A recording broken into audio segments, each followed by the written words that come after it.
My name is ZOE, and although my name is of Greek origin, I was born and live in Mexico. For me, it is a privilege to glide silently through the heights and contemplate the beauty and diversity of nature, with its bodies of water, plains, jungles, deserts, hills, mountains, volcanoes, and snow-capped peaks.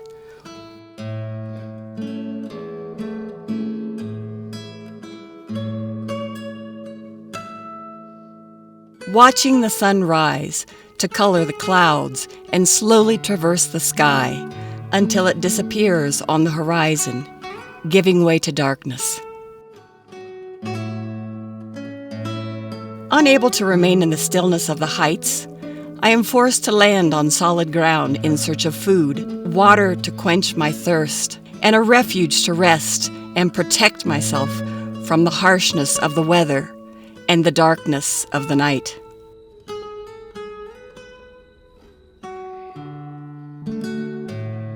Descending changes my perspective and brings me closer to the human world and its intrusion into nature, with ever-growing settlements ranging from rural to urban, and where precariousness surrounds numerous constructions pointing towards space that over time make room for dreams of greatness. I belong to the American vulture family, but in the region where I live, we are commonly known as sopilotes, a word that comes from the Nahuatl sopilotl. Though endowed with imposing wings, beauty does not seem to be a characteristic of my species, which is only admired when soaring through the sky, riding the thermal currents that allow me to stay aloft and travel great distances. Gifted with extraordinary vision, I can spot what happens far away on the ground and quickly descend to find the nourishment necessary for my survival and the continuation of my species. We vultures are despised for our grim appearance and scavenger-eating habits, without considering the environmental benefits this provides.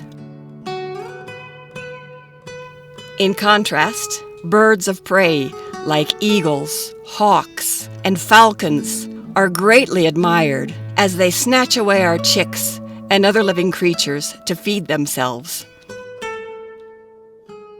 using their talons and swift dives. In a way, a trait and practice also seen in humans. When the natural moment of fertility arrived, concerned for the safety of my future chicks, I explored common nesting sites but chose an unusual place that offered protection and a view of the sky that my chicks would soon learn to navigate.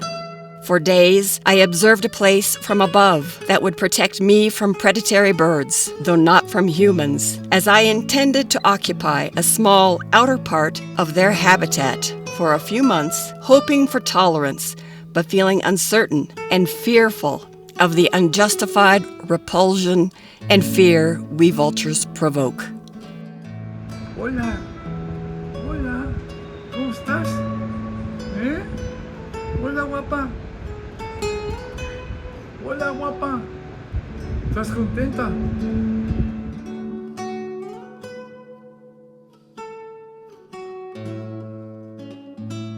My partner, with more experience than I in the dangers of our short existence, yielded to my strange desire for this location, which would become the home where our chicks would be born and grow until they could fly and become independent. The first encounter with the occupants of our temporary and unique habitat was surprising for both parties. Hola, ¿cómo están tus pollitos?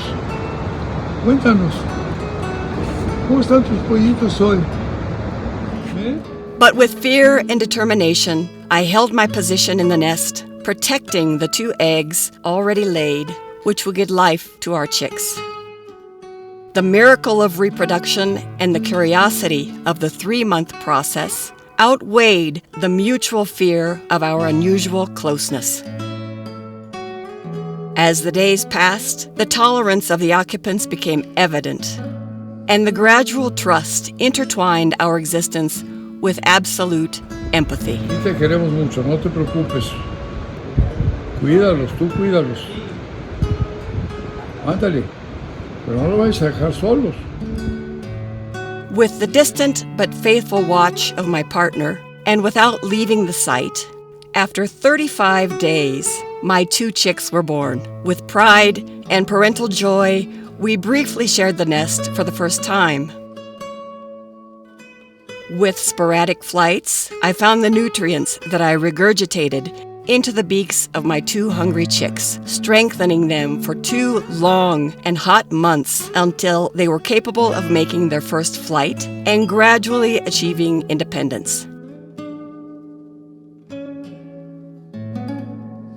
Thanks to my efforts and care, they grew healthy, although not without scares, like the day one of them jumped out of the nest but couldn't return.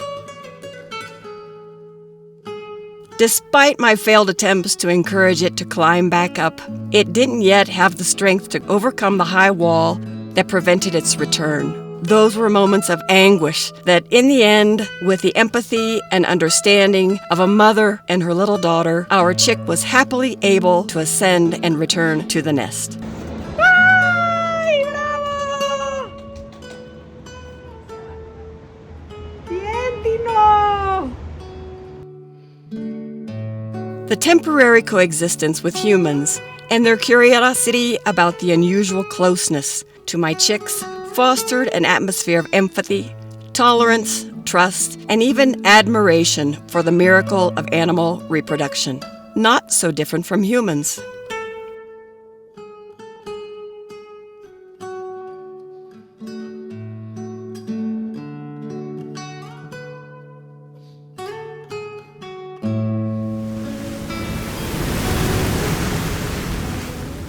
And so, more than 90 days passed until the time came to depart, leaving new bonds of respect and understanding between our species.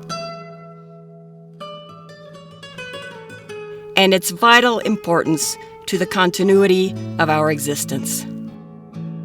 This is the story of my rare encounter, which I want to leave recorded to promote respect and appreciation for all living beings and their vital importance in maintaining the delicate balance of our small and fragile planet within the infinite universe. ¿Ya te vas?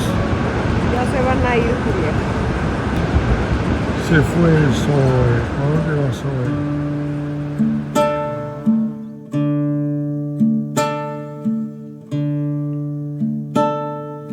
Qué lejos estoy del suelo donde he nacido.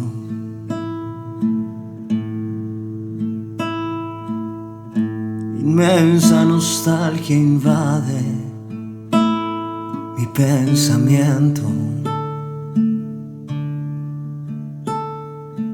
Y al verme tan solo y triste, cual hoja al viento,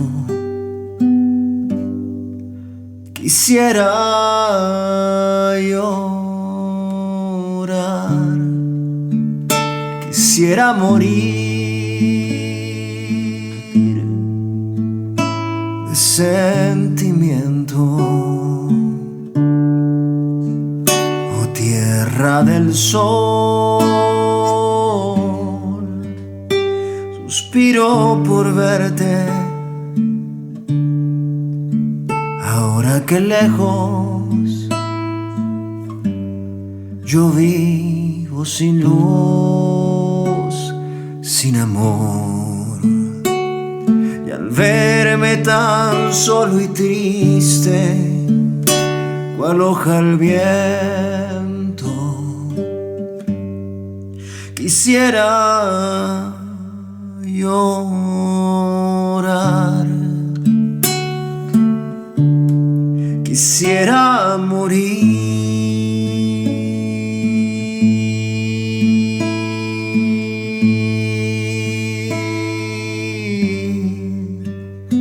de sentimiento, quisiera llorar,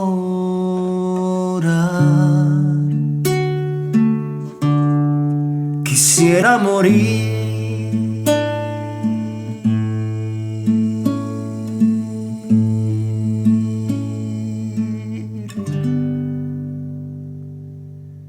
De sentimiento.